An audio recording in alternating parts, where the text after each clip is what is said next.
It was the kind of morning that felt too silent for a hospital parking lot. The sun barely breaking through a gray sky. The usual sound of car doors slamming or heels clicking across pavement strangely absent, until the faintest whimper carried through the chilly air, barely audible at first, like a thread tugging at the edge of a soul that knew how to listen. Dr. Eliza Monroe, a young and compassionate ER doctor, just finishing a grueling 12-hour night shift at Westbridge Medical Center, heard it while tugging her coat tighter around her shoulders. Her breath still visible in the cold, and something about the sound made her stop mid-step, turn, and squint toward the alley beside the loading dock, where the janitorial staff usually rolled out carts of medical waste. But this morning, there were no carts, just shadows and that soft, pained sound again. And her heart already knew what it was before her eyes did. Crouched between a stack of cardboard boxes and a recycling bin was a tiny, mud-covered puppy, no older than 8 weeks, shaking uncontrollably, its matted fur streaked with something dark, blood or oil or both, and its back leg twisted at an unnatural angle that made Eliza's own breath hitch as she instinctively dropped to her knees beside it. "Oh my God, baby, what happened to you?" she whispered, reaching slowly, carefully, letting it sniff her hand. And the puppy, though terrified, made no move to run, its body too exhausted or too broken to try. She scooped it into her arms without thinking twice, wrapping it in the scarf she'd just unwrapped from around her neck. And in that instant, nothing else in the world existed. No exhaustion, no hunger, no scheduled handoff to the day team, not even the memory of her supervisor's warning 2 weeks ago, when she'd spent an hour off shift helping a stray cat give birth behind the radiology wing, and got called too soft-hearted for emergency medicine. She knew she couldn't take the puppy into the ER, not with infection control policies and sterile zones. But her car wasn't far, and she made a beeline for it, glancing over her shoulder as though afraid someone might stop her, her mind already racing with questions. Where's the nearest 24-hour vet? Can I afford this? Will he make it? Her phone was dead, of course, somehow. It always was when something mattered. But she knew the vet clinic on Halden Street opened early, and maybe if she hurried. She laid the trembling puppy gently in the passenger seat, using her gym towel to prop him up, and drove like someone possessed, one hand on the wheel, the other gently stroking the pup's head, whispering reassurances like he could understand every word. "Hang in there, little guy. I've got you now. You're not alone."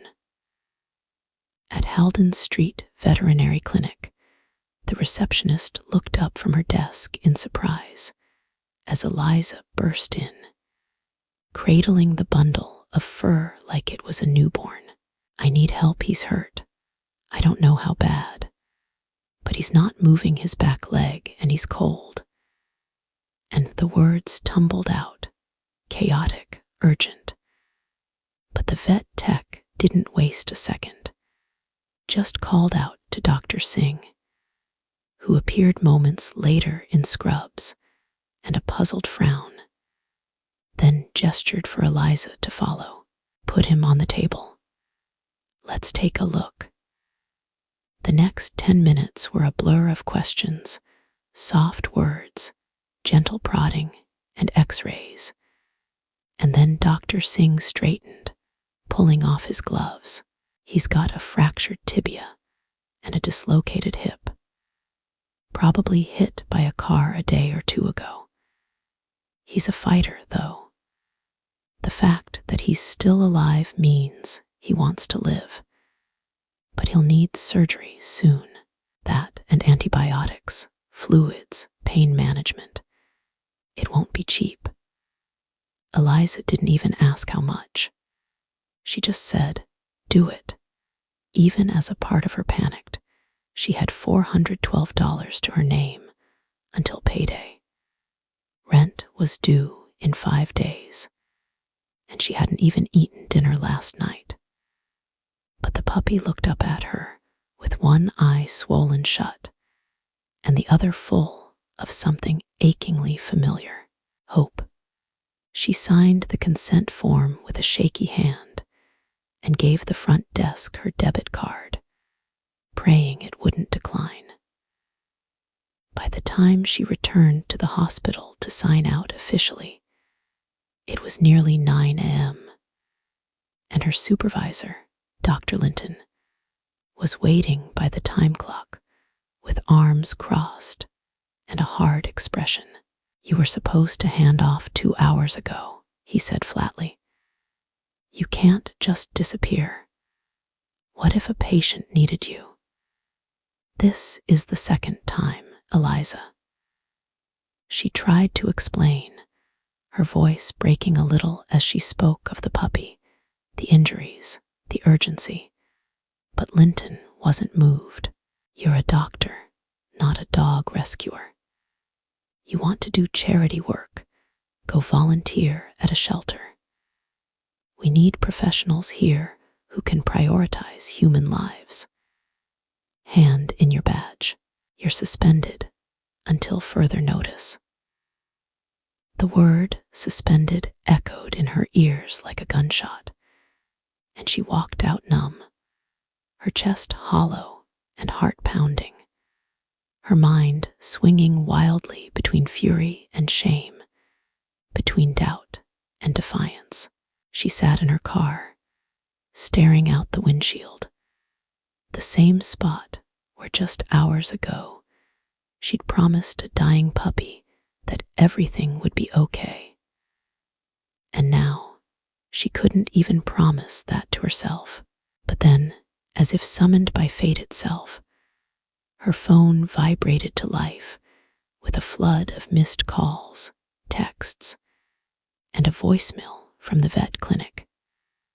"Call us back as soon as you can." And for a moment, her heart froze, imagining the worst. She returned the call instantly, her hands trembling. But Dr. Singh's voice was calm and almost amused. "Don't worry, he's okay, better than okay. Surgery went well. He's responding quickly, but there's someone here who wants to meet you." Confused, Eliza drove back to the clinic, heart racing. And when she entered, she found a man in his 50s waiting at the counter with the kind of presence that makes people pause. A quiet authority wrapped in casual clothes. "You saved my dog," he said simply. Eliza blinked. "Wait, your dog. I found him behind the hospital. I thought he was a stray." The man smiled, eyes softening. "He ran off 2 days ago during a thunderstorm. I searched all night, filed reports. I didn't think I'd see him again. His name's Ranger. He's more than a dog to me. He's my late wife's therapy dog. After she passed, he kept me going." Emotion caught in his throat as he looked at her. "And what you did. I don't have words. But I do have something else." Eliza listened, stunned, as the man introduced himself as Thomas Whitaker, CEO of a national animal wellness nonprofit.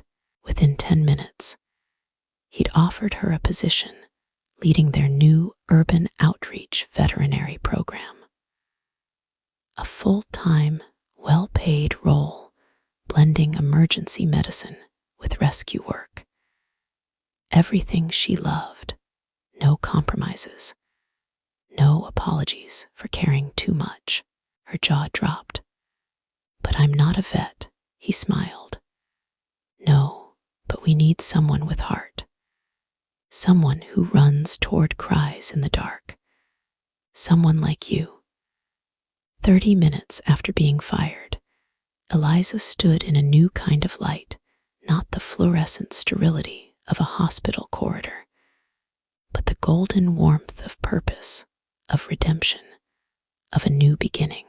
She walked into Ranger's recovery room and saw his tail wag weakly, his eyes lighting up. And as she knelt beside him, pressing her forehead gently to his, she whispered, "I told you I'd make it okay." And in the quiet room, with the soft beeping of monitors and the smell of antiseptic and healing in the air, something amazing had indeed happened. 2 lives saved, not just one, and a future rewritten because someone cared enough to stop, to listen, and to act. Eliza Monroe didn't sleep that night, not because she couldn't, but because something inside her had been set ablaze. A quiet but powerful fire that no exhaustion could extinguish, and she found herself pacing around her small apartment, her thoughts orbiting around Ranger, around the man named Thomas Whitaker. And the sudden sharp turn her life had just taken in less than 24 hours. Every minute that passed seemed to pull her further away from the sterile white walls of the ER, where she'd spent 3 grueling years proving herself, and deeper into something that felt far more aligned with who she truly was, a world of compassion, not restricted by cold protocol. A world where saving one life, even if it had 4 legs, was not just valid, but vital. Morning light eventually filtered through her blinds, and she dressed not in scrubs, but in jeans and a worn jacket. Unsure what her day was supposed to look like now, she drove back to Halden Street Vet, not because she had an appointment, but because she needed to see Ranger again, to confirm that this wasn't all some beautiful dream. The clinic was quiet at that hour, and Dr. Singh greeted her with a knowing smile as he led her back. "He's stronger today," he said, eating on his own, slept soundly most of the night. It's amazing how quickly they start to heal when they feel safe. When Eliza stepped into the room, Ranger's head perked up and his tail gave a soft wag, as if he remembered everything. The sight nearly brought her to tears. She sat by his side for nearly an hour, whispering to him about everything, even things she hadn't said aloud to anyone in years. How she'd once rescued a bird with a broken wing when she was 10. How she never quite fit in with the more callous doctors in her program. How her mother used to say her heart was too open for her own good. And how maybe, just maybe, that was actually her greatest strength. Thomas arrived later that morning with coffee and 2 folders, one full of paperwork for her new role, and one full of photographs and testimonials from the nonprofit he'd built over the last decade, called Wounded Tales. It had started after his wife's diagnosis, he explained, when they realized how healing animals could be not just for the sick, but for the grieving, the forgotten, the broken. We've rescued over 3,000 dogs and rehabilitated hundreds of veterans and trauma survivors through partnerships with those dogs, he said, flipping through images of scarred men and women laughing with puppies in their arms, their eyes brighter, their postures looser. Now we want to expand into cities. We need someone with field experience and a medical background. You're perfect for this. Eliza hesitated, her fingers brushing over the contract. I don't want to abandon the medical world, she said quietly. I became a doctor to help people. Thomas leaned forward. And you still will. But maybe the way you help doesn't have to fit inside hospital walls. It was the first time anyone had ever told her that her gentleness didn't make her weak. It made her powerful. She signed without another word. What followed were days of rapid transition, meetings, planning sessions, onboarding with a team of veterinary specialists and social workers who didn't raise eyebrows when she said she cried over animals, who believed wholeheartedly in the magic of a well-timed bark or a comforting paw. Ranger stayed at the clinic during this time, healing faster than anyone expected, his trust in Eliza growing by the hour. She visited him morning and evening, and on the 5th day, Dr. Singh declared him ready to leave. He'll need light physiotherapy, but he's walking again. You did more than save him. You gave him something to fight for. Eliza hadn't planned to adopt him. She didn't even know if she could afford a dog. But when Ranger followed her to the door and sat beside her car like he'd always belonged there, she knew there was no going back. They drove home together, windows down, his nose sniffing the world with fresh curiosity. And for the first time in what felt like years, Eliza laughed freely, the kind of laugh that bubbles up from the soul and shakes loose the fear. In the weeks that followed, their lives became deeply intertwined. Ranger was more than a companion. He was a coworker, a partner in healing. Together, they visited shelters, hospitals, veteran centers, even schools, where children with special needs found joy in his quiet presence. Eliza discovered new sides of herself, learned new medical techniques adapted for animals, and even began training under Dr. Singh part-time, bridging her knowledge between human and veterinary care. But not everything was smooth. Rumors of her suspension at Westbridge circulated, and some old colleagues mocked her new path, calling it a midlife crisis in her 20s, or the soft exit of someone who couldn't handle real medicine.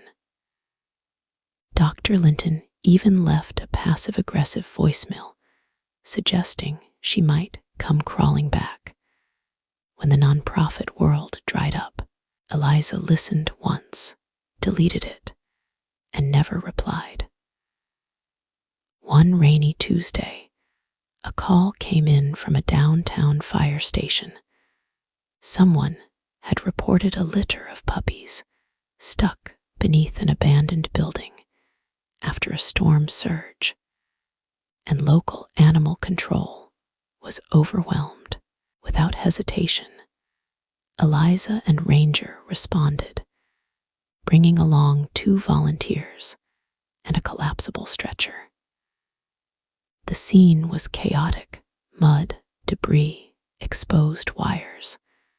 But Ranger's nose was sharp, and his instincts sharper. He led Eliza to a small crawl space where 4 puppies huddled, soaked and terrified. The rescue took nearly 2 hours, and Eliza scraped her elbows raw, crawling through tight beams. But when she emerged with the last pup in her arms, a crowd had gathered, and someone clapped, and then others joined in. A local reporter snapped a photo, and by that evening, the image of Eliza covered in mud, Ranger by her side, a puppy cradled against her chest, had gone viral. The story was picked up by several news outlets under headlines like "Doctor turned dog rescuer brings hope to forgotten corners of the city." And she lost her job saving a dog. Now she's saving dozens more. Donations to Wounded Tales spiked. New volunteers signed up. Old critics fell silent. But the most unexpected moment came a week later, when Westbridge Medical Center reached out, not Dr. Linton, but the hospital board, requesting a meeting. Skeptical but curious, Eliza agreed. In the boardroom, they showed her a series of patient letters, families who'd heard her story and were deeply moved, who had once been treated by her and remembered her as the doctor who actually listened, the one who held my hand before surgery, the one who told me I wasn't alone. One letter from a grieving mother simply said, "I didn't believe in angels until I met Dr. Monroe." The board offered to reinstate her. Eliza thought for a long moment before replying. "Thank you," she said, "but I'm already where I'm meant to be." The board respected her decision and offered to fund a joint outreach program between the hospital and Wounded Tales instead, bringing therapy dogs to terminal patients and high-stress departments. Eliza accepted. Months passed, and the city began to change in quiet ways. The sight of Ranger and Eliza became familiar, almost iconic. Homeless shelters partnered with them for wellness clinics. Children's hospitals scheduled monthly puppy days. Veterans with PTSD began attending group sessions, not just for the therapy, but for the dogs. Eliza's once lonely apartment was filled with warmth, paw prints, chewed-up toys, laughter. Ranger slept at the foot of her bed every night, his breathing calm, as if he, too, had found peace. Then, one evening, as Eliza stood on the rooftop of a community center they'd just opened, watching the city skyline shimmer with possibility, she felt Ranger nudge her hand. She looked down, met his deep brown eyes, and smiled. "Can you believe how far we've come?" she whispered. And though he couldn't speak, his wagging tail and the way he leaned into her side said everything. In the end, the miracle wasn't just in saving one dog or in finding purpose after losing a job. It was in realizing that compassion wasn't a detour from medicine, but its highest form, because sometimes saving a life means more than restoring a heartbeat. Sometimes it means reigniting a soul, and together, with muddy paws and open hearts, Eliza and Ranger walked forward, not just as healer and patient, or doctor and dog, but as living proof that even in a world hardened by indifference, one act of kindness can unravel the darkness and build something luminous. Winter arrived gently that year, the first flake drifting down like a whispered promise, and Eliza Monroe stood at the edge of the community center rooftop once more, this time with a scarf tucked around her neck and Ranger sitting close beside her, his thick coat rising and falling with each steady breath. The city below had softened with snow, and yet everything inside her felt sharp with gratitude, lit by the hundreds of lives they'd touched since that strange morning. She pulled a bleeding puppy into her coat. It had been nearly a year, 12 months of rebuilding, not just her career, but her identity. Finding purpose not through hospital corridors, but through alleyways and kennels, through the scared eyes of abandoned dogs and the broken silences of people who had long given up believing someone might still see them. Eliza had changed, but so had the world around her. The once skeptical community had embraced wounded tales wholeheartedly, and what started as one dog and one doctor had grown into something like a movement. There were now 7 full-time employees, 4 mobile care vans, and over 3 dozen volunteers trained to provide not just animal care, but human outreach. They worked with therapists, ex-Army medics, teachers, and retired veterinarians, all drawn in by a mission that had quietly outgrown them all, healing the forgotten, no matter their species. Ranger had become their ambassador, his story repeated in classrooms, local news segments, even once on national TV, where he sat with his big brown eyes looking straight into the camera as if to say, "See, all it takes is someone who cares." But the true magic lay in the quiet victories, the war veteran who hadn't spoken in years, now laughing in the grass with 3 puppies in his lap, the teenager who used to self-harm, now walking dogs after school, proudly showing off her leash handling skills, the elderly woman who hadn't left her house in 6 months, but now knits blankets for new rescues, each one labeled with the dog's name before adoption. Eliza watched these stories unfold not with the detached pride of a founder, but with the tender reverence of someone who knew the cost of isolation and the miracle of connection. She still practiced medicine, now in makeshift clinics, pop-up shelters, and vet tents at disaster relief sites. Her skills were sharper than ever, not just because she'd learned new things, but because she'd relearned how to listen, not just with her ears, but with her eyes, her hands, her heart. It wasn't always easy. There were days the sadness seeped too deep, dogs too far gone, people too angry to reach, systems too rigid to change. There were nights when she curled up on her couch with Ranger and cried quietly into his fur, overwhelmed by the enormity of need. But those moments were like winter cold, yes, but temporary, because with every broken soul they met, there came a moment, sometimes days later, sometimes weeks, when light broke through again. One such moment came in the form of a boy named Isaiah. He was 8, with a mop of tangled curls and a silence that clung to him like a shadow.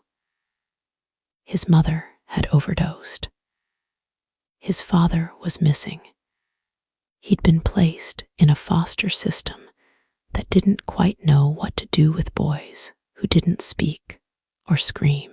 He arrived at a group session reluctantly, shoulders tight, eyes vacant.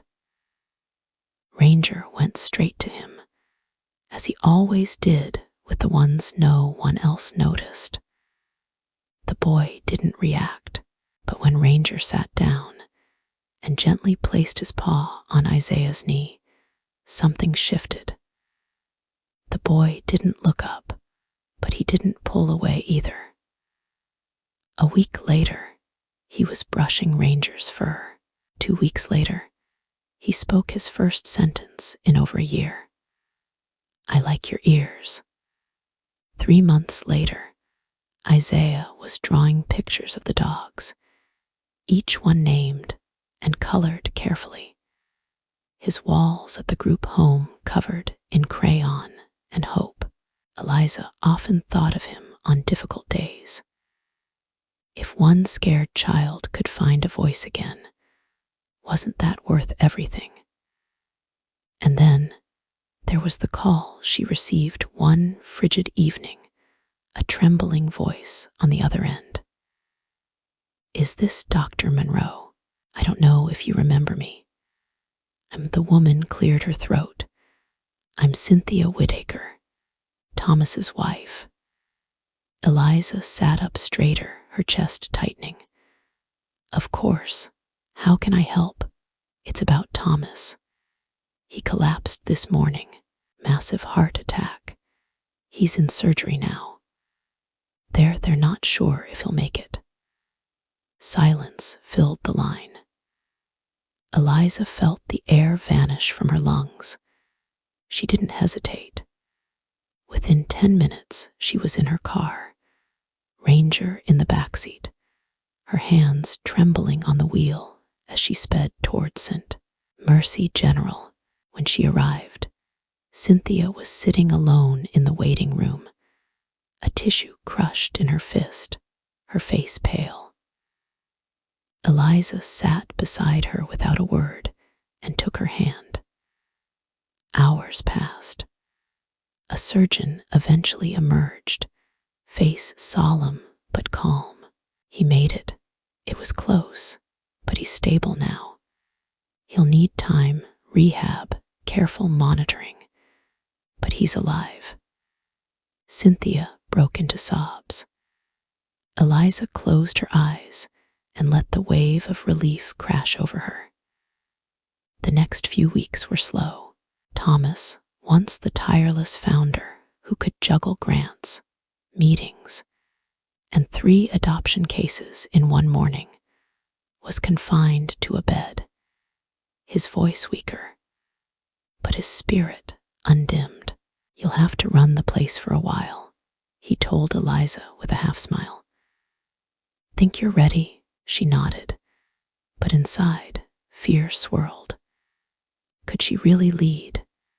Could she carry his legacy, or worse, mess it up? But every time she doubted, Ranger was there, looking at her as if she was already more than enough. She stepped into the role fully, stumbling at first, but growing steadier with every decision. She hired a director of operations, strengthened their foster network, initiated a program called Pause and Purpose, pairing at-risk youth with therapy dogs for summer mentorships. Media attention surged again. Donations flooded in, and Eliza began receiving letters of her own now, handwritten, typed, even scribbled in crayon. "Thank you for helping my dad smile again. I want to be a vet like you when I grow up. I used to be scared of dogs, not anymore."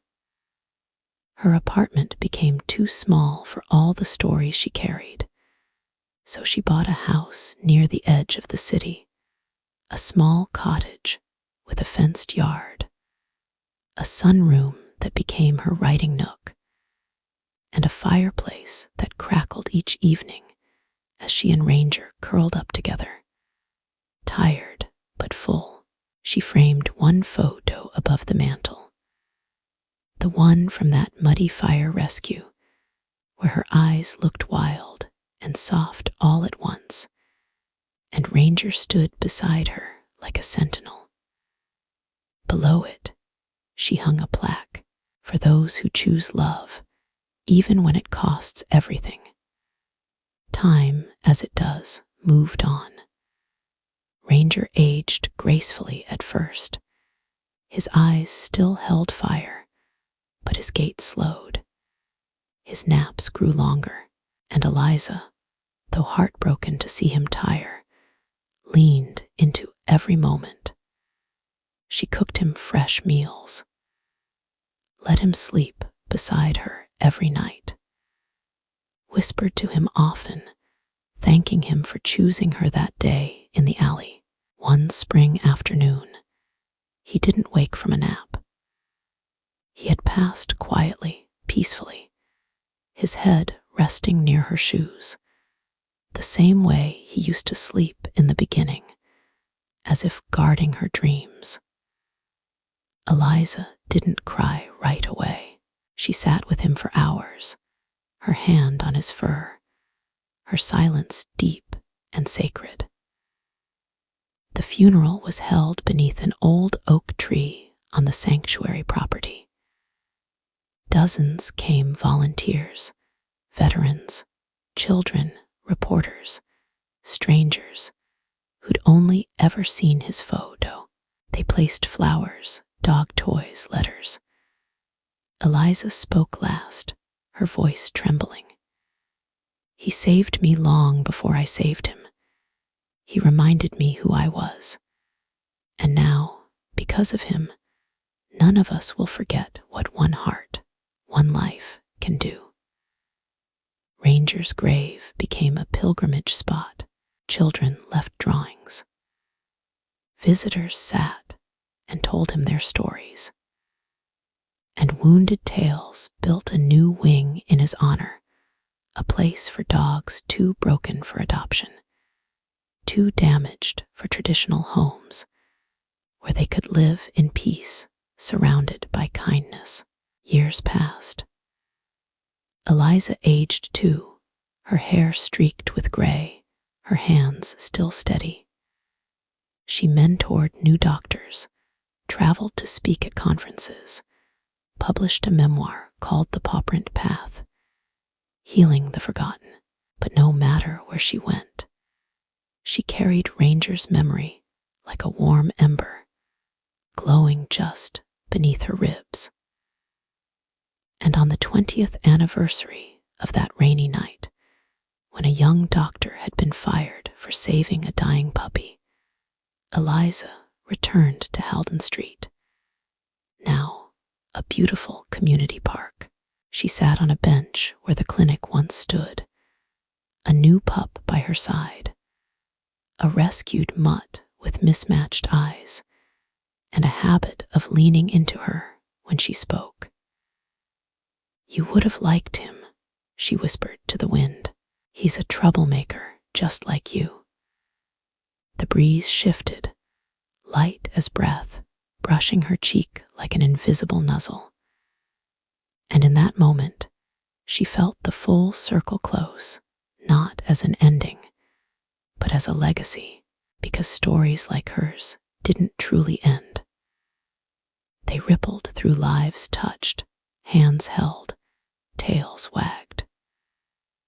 And somewhere, in a city where stray dogs still roam, and tired doctors still question their worth, the memory of one muddy, broken puppy continues to whisper, "Love louder, choose kindness, heal anyway."